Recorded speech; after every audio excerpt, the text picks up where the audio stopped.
And greetings and welcome to the QCast. This is season 6, episode 28. Huge thanks to episode 27 guest Jordan Townsend doing great things at Benedictine in Lisle, Illinois. Probably going to have a really big season ahead. So thanks, Jordan. We move into another coaching dominoes falling type conversation, which a lot of these off-season QCasts are of that theme. And really excited here to talk to Mark Sansone, the brand new head coach of the Maryville Scots. And Mark, this is an exciting time of year with all this movement. And having just met you in person there at the Final Four, or I should say the final game, Yep. watching that, getting a chance to shake your hand afterwards and talk to you a little bit, and then to find out like you're the guy.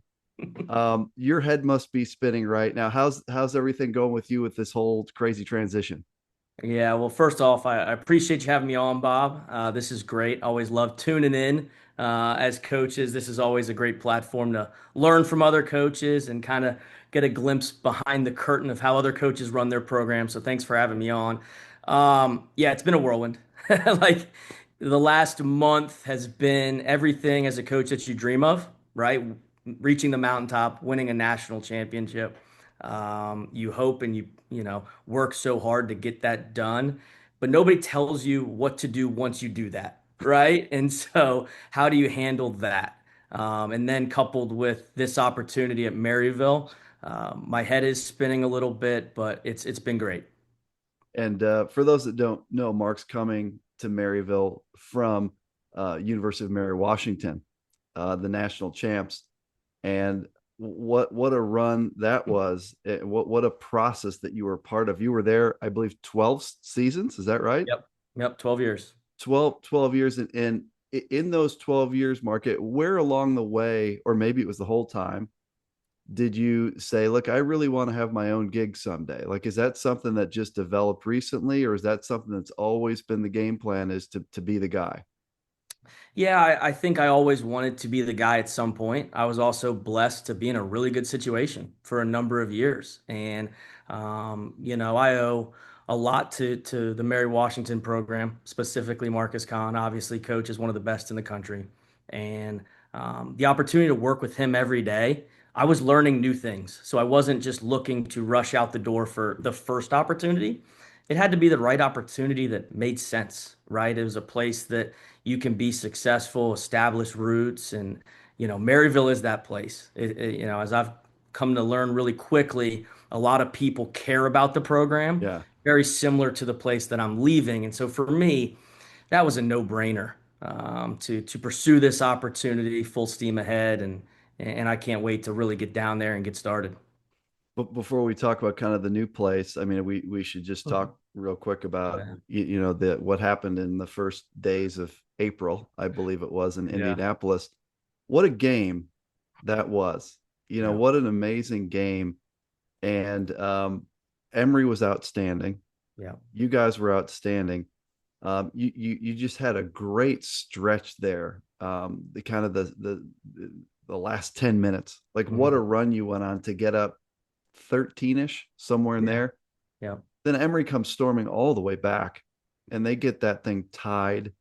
And then you win on that crazy last possession, offensive rebound and a make. I mean, just talk a little bit about that game itself, Mark. In the national championship game, you win on a buzzer beater. I mean, what's that like? Yeah, it's surreal, right? Like we knew going into it is going to be a challenge. Like that, Emory's great. They got great players. Coach Z and their staff are unbelievable. We played them. They had knocked us out the year before Yeah. up in Wesleyan, Connecticut, in the Yep. Sweet 16, and so we knew how good they were. And when you have 2 weeks of preparation, that can be a long time of Sure it staring at is. one team, and um, it can be intimidating and daunting as you prepare for that. And so we knew it was going to be a really good game of runs, and we just wanted to compete like crazy and give ourselves a chance really at the end. As a coach, when you get up 13, you hope you handle that a little better and close it out so you don't have to Yeah. rely on a final shot. But that's what they're really good. You knew they weren't going to just lay down. And so For us to then just kind of stay poised and calm in that chaos of they hit a three and tie it up, and we didn't have a timeout. And luckily, Kai got the ball. And when the ball's in his hands, you feel pretty good Right. that something's going to happen. And so, talking to Kai afterwards, he's like, he's worried about the clock. He didn't want to shoot too early and give them time. Then he kind of stumbles and is like, I have to Right. throw it up. And what a heads up play by Colin Mitchell. I mean, to be there at the right place, the right time, heady, just kind of getting opposite of the shot. And Jay Randall did a great job of sprinting in, kind of collapsing the defense. And so when that shot went, it was bedlam. And I wasn't sure if they were going to put time back on the clock, right? Like it Right. goes in, and everybody's kind of like, okay, now what?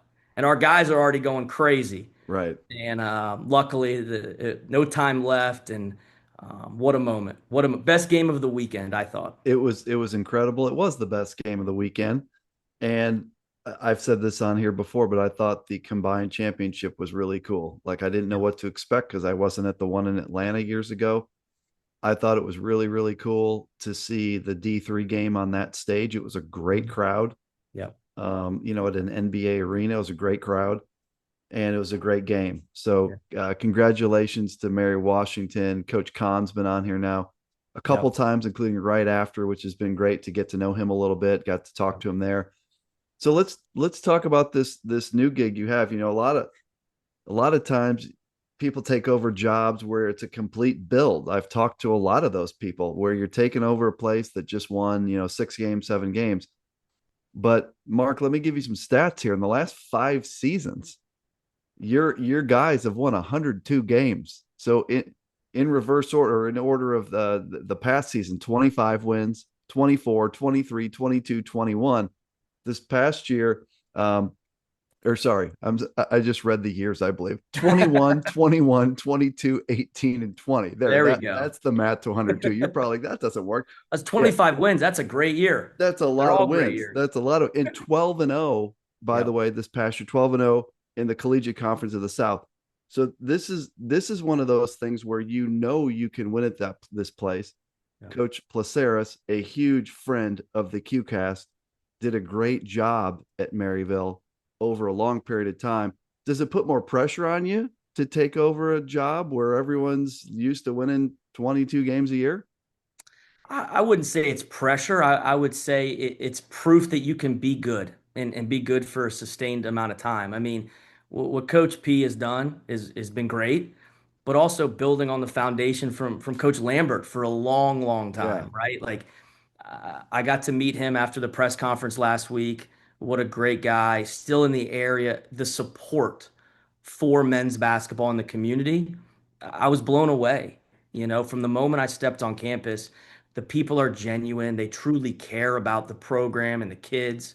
And so, yeah, you're right. It's not a rebuild, and so I think that excites me because they're used to winning, and that's what we want to do, and we want to continue to build on that tradition as we enter into a new league, which will have new challenges. But I think we're all just kind of excited to make our own mark on the program and continue building on that legacy. Yeah, and when you look at what you're inheriting, there's coaching transition's always a big deal. It's always Yeah. tough in some way, right? And you've got a really good group that graduated. Yep. That group, the Chase Morgan, Jackson Garner guys, are out of eligibility and they're gone. Now you've got some returners, which is great news. Like Matt Schneider's a guy, 14.7 rebounds, a 6'6" junior forward. I believe Matt Schneider's a guy that's coming back. Is that correct? That's correct. Yeah. Yeah. We're excited to have Matt. Had the opportunity to meet him for the first time last weekend, I believe, when I was down on campus, was able to meet with all the returners. It's nice to have a piece like that. He's talented. But I was just really impressed with all of our guys. Like, they're a great group of guys that are about the right stuff. Like, they care about one another, they want to win. You can just see that there's a natural chemistry. And like we were talking about, that's not always the case when you take over a program. You can see why they've been successful. Good players help, when I got down there, I did kick the tires to see if we could find a fifth year for Chase Morgan.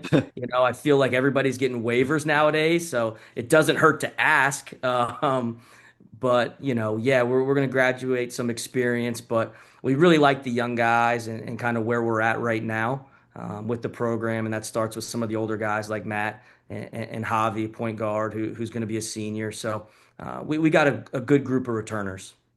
There's a roster out there that's posted, a 26-27 roster. I suspect that maybe just taking the guys that were freshmen, sophomores, and juniors Yeah. and moving them forward.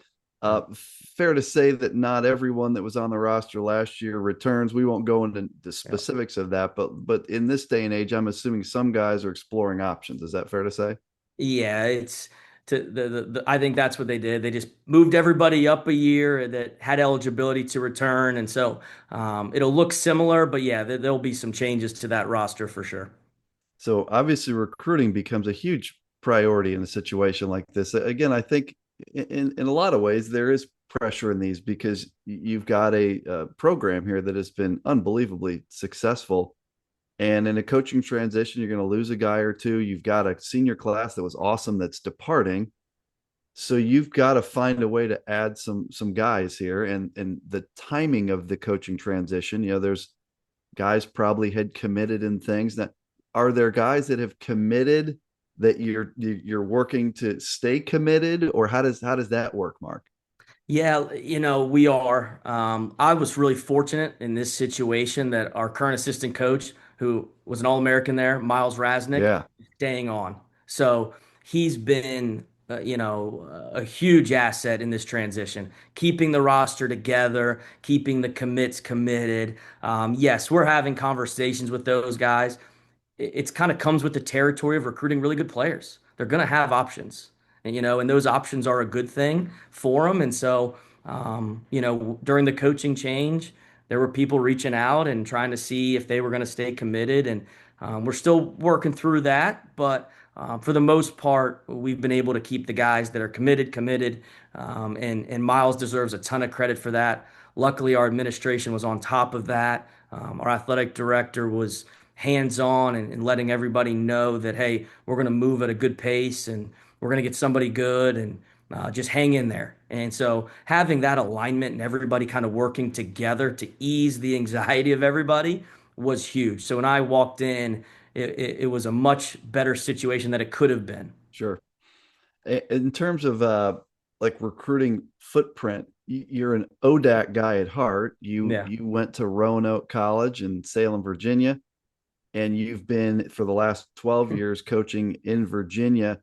You've been in a part of the world where Division 3 is huge, right? Yep. And now I don't know this for sure, but I don't picture Tennessee necessarily as being a place that we would call a D3 hotbed. Certainly Maryville's been awesome, but I would think that your average kid in Tennessee has a little different understanding of Division 3 than a kid in Virginia does. So talk about that a little, Mark. Like, where do you go look for kids as you're building your new program? Yeah, and we're going to start in Tennessee, right? I think you have to start in your backyard and evaluate. But we're going to go where the players are. We're only 3, 4 hours from Atlanta. There's a hotbed down there. We've got some guys from Florida on our roster. We have one coming from New York. We're gonna get out and pound the pavement and recruit the right fit, right? And so I would love for everybody to be from our backyard in Tennessee, but that's also probably not realistic. And Yeah, so we're going to get out and get to these events over the next couple months and build out our list. And we're going to stay kind of southeast. But, I think for the right fits and the right situations, we might be able to poke into Virginia here and there. And depending on the Northeast connections, we might be able to pull a kid down south. And so, we're going to hunt for the right fit, and so it's a process, that's for sure. one thing from just a way outsider perspective, it's always seemed to me like Maryville has really good institutional support for athletics.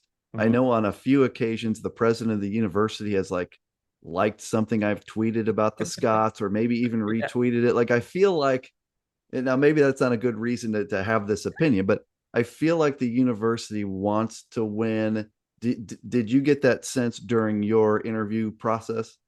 I did. From the moment I first talked to the search committee, it moved at a quick pace, and I was able to talk to the president, had a really good conversation with him. He's involved. Yes, I think there's institutional support. I think there's alignment. They understand that what it takes to be successful in Division 3, and they just care. And so not only just about the wins, everybody wants to win, right? But they care about the student athlete experience and how do we always enhance that, make sure we're giving all of our student athletes a great student athlete experience. But I was blown away at the support on campus. I mean, from the moment I stepped on campus for my interview, it was like, wow, like there's alignment and people care, and that's really exciting. You want to be at a place like that, right? Like, Absolutely. that's why they've been successful, and I think that's why you can continue to be successful. How about the league? What you've had a chance to dig in a little bit. Tell me about your thoughts on the whole conference situation. Well, listen, I think I have a unique perspective on conference situations coming from the C2C, right? Like I Yes. think uh we've been begging to explore leagues at Mary Washington. We love the C2C, but it's hard scheduling 21 games Yes. every year. Um, so for me, I'm excited that there's 16 league games. That's great. And I think it's a really good league. I'm excited about it.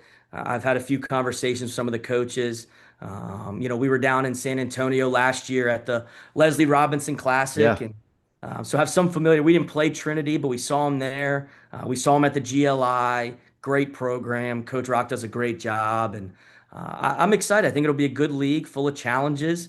Our guys will get to experience kind of a full Southeast Conference schedule, getting on a plane and going to travel and doing Friday, Sunday trips, and I think it'll be a great experience for our guys. Yeah, because one of the challenges that Coach Placeris had was he did an awesome job of non-conference scheduling, Mhm. as good as anybody. But there was no room for error. There was no room for error, and so like they would lose in the conference tournament, and be left on the table with very few overall losses, just in the NPI calculations. And so I think moving forward should be in a much better position. I mean, do you feel that way? Just having dug into it a little bit, should be in a better position on that front. I think so. Yeah, I think so. Just looking at last year in the SAA and how competitive it was, and Yeah, multiple teams with 20 wins, and yeah, I just think that the league is stable with good teams, good coaches.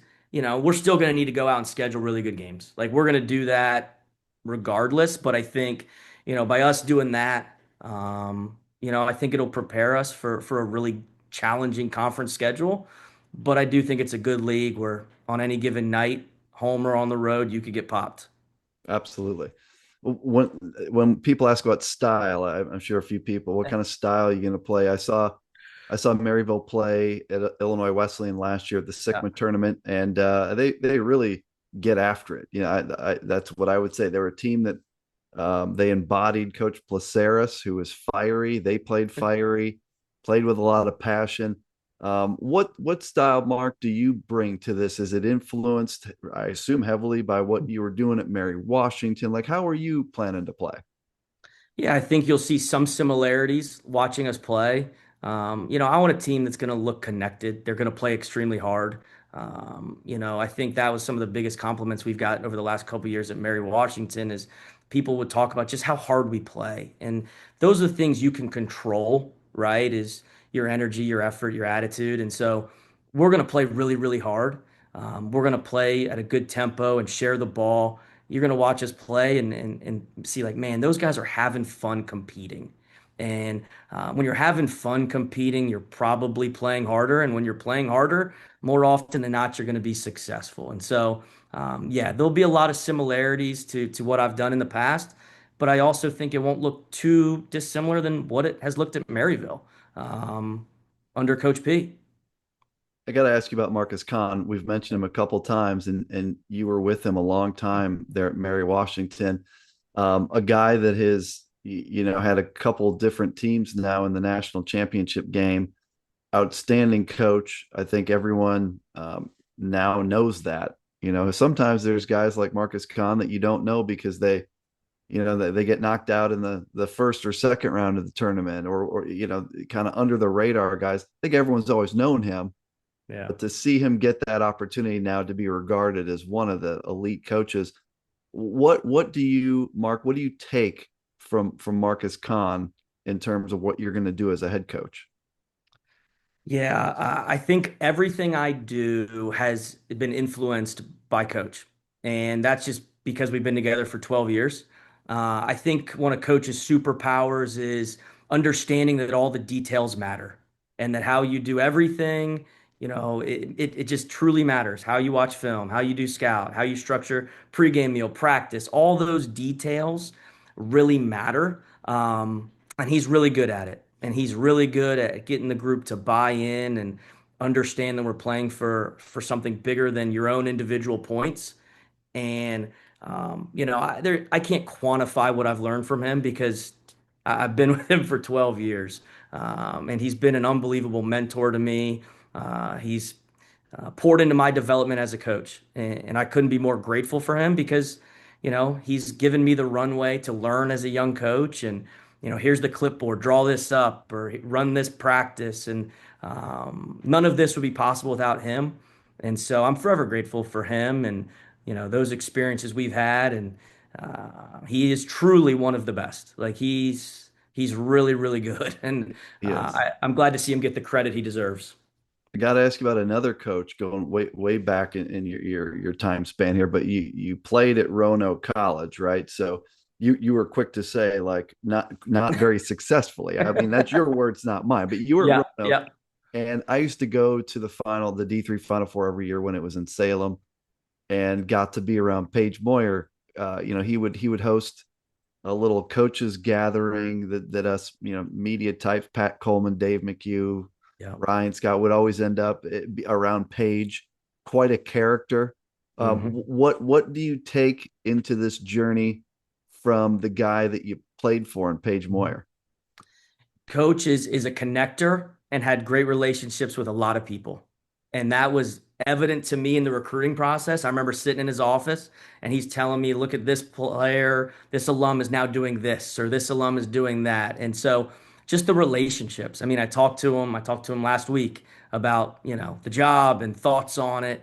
That, he would just treat everybody the right way. And all of those things matter. He was successful for a really, really long time at Roanoke.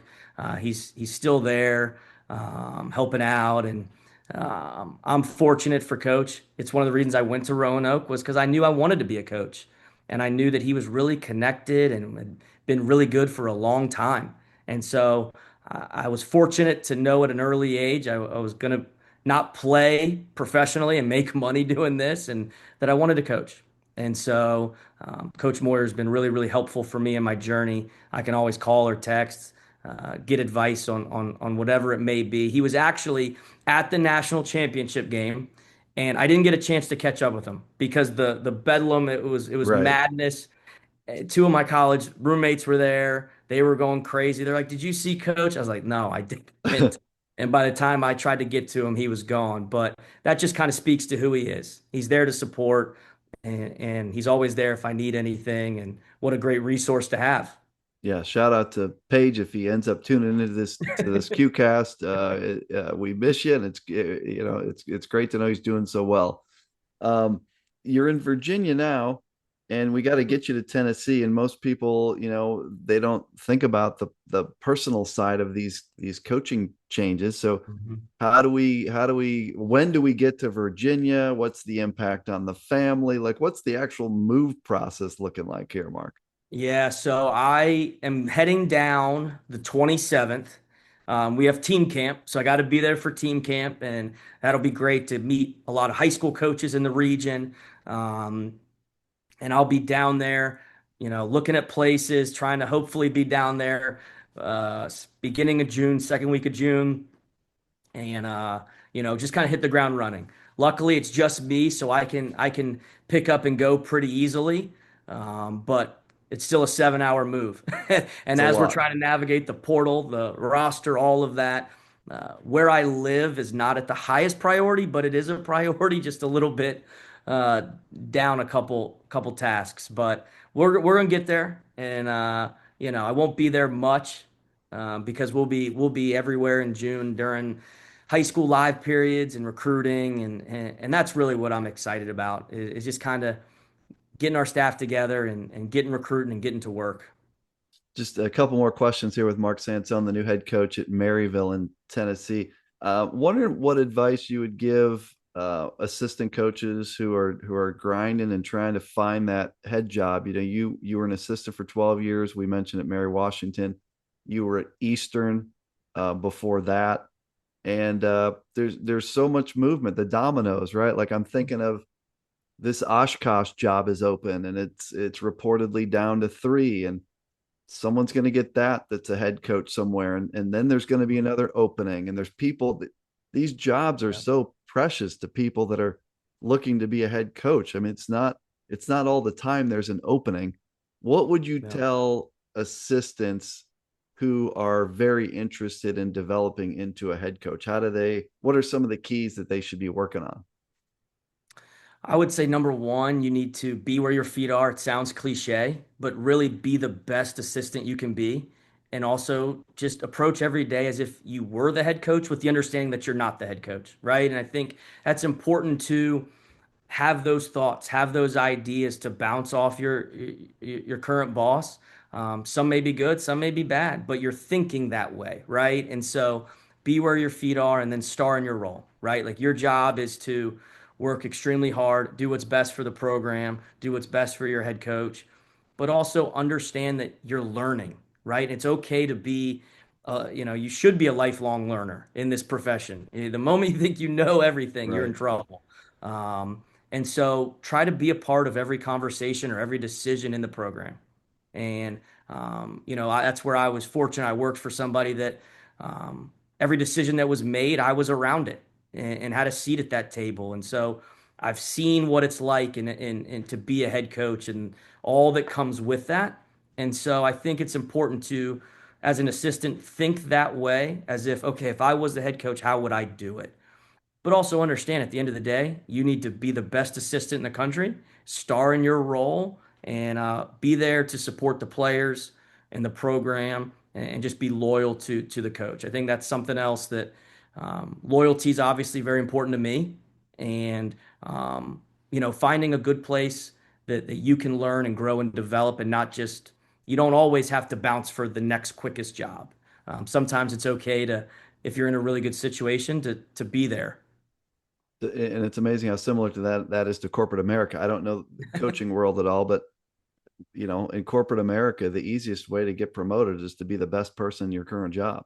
I mean, Yeah. that's the I always tell people that is, I know you really want this job here, but can you really look yourself in the mirror and tell yourself you're the best person in your peer group right now? Like if we're being Yeah. honest. So yeah, similar. It's great advice and it applies outside of just coaching for sure. Um, Last question, then we'll check in on any final thoughts that you have. But like Jordan Townsend, my last guest, you're a D3 guy, Mark. Like you went Mhm. to Roanoke and you've worked at Eastern. You got your master's at Eastern. You've been at Mhm. Mary Washington. You were just at the D3 national championship game. What do you love so much about the Division 3 level? The relationships, like I think it's the it's about the players and the relationships you build with them. It's the purest form of basketball right now. Guys aren't chasing dollar signs or what's next, and you can truly give guys a true student athlete experience and build authentic relationships. Like that's why I coach is to have those relationships with the guys. Yes, we want to win and win at the highest level, but it's also about giving your guys a good experience. The ball's going to stop bouncing, and we want to be there to support them for that next phase of life. And so that's, to me, Division 3 is pure, right? And it's still about the right stuff. You're allowing guys to go to class and be a part of the campus community and do all the things that a regular student gets to do, while also competing at a really, really high level of Division 3. And I think that's what I've grown to love about it. I love that the game is growing through podcasts, through things like this, and the DataCast guys, and Obviously, Hoopsville, I think that's growing the game, and I think that just enhances the student athlete experience for our guys, which I think the experience we're able to give them right now, the game is in a good place, and I think being able to compete at a really high level and build real relationships is special. It's very well said. It's amazing how many coaches talk about and student athletes talk about relationships when I ask them that question. And I think it's the reason that all of us, that are on the outside looking in doing media type stuff just to promote the level. It's the same for us. We had a great experience. We've had a great experience with the relationship side of Division III, and that's why you mentioned Hoopsville, Dave McHugh, and the Snyder guys and Pat Yeah. Coleman, Ryan Scott, those guys. Probably because we all like the relationship part of this, so it's really well said.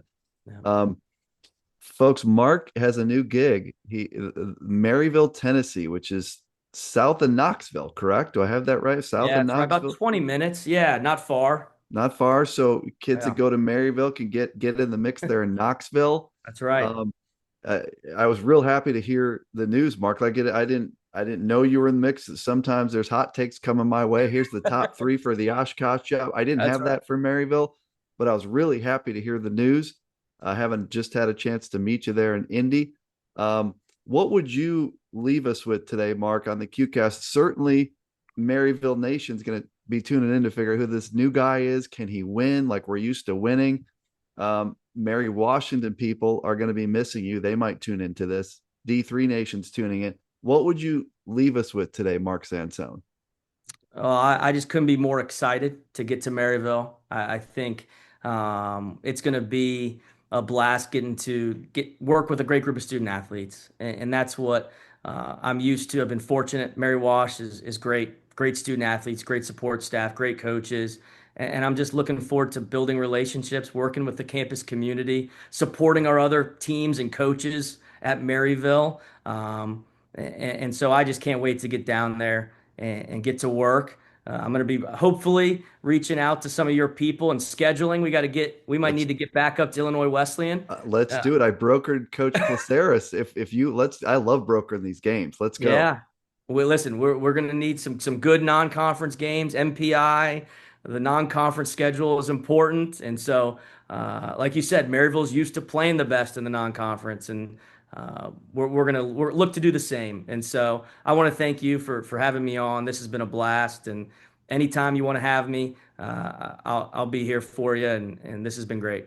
It's like I always say with the new coaches that come on. Like I'm excited for us to get a chance when you're winning some ball games. Next time we talk, it'll be because there's a big game, right? There's a big Yep. game. You got a good season going on. And that's sort of what's fun is talking to someone right when they get the gig. And then all of a sudden, like, hey, let's talk about this big Friday, Saturday night game that's coming up. So that's going to be fun stuff. Folks, that's Mark Sansone. It's not Sansone, by the way. That's the first thing I had is it's Mark Sansone. He's the new head coach at Maryville of Tennessee. He's going to do a great job there. Mark, I appreciate your time very much and wishing you the best of luck. Appreciate it. Thanks, Bob.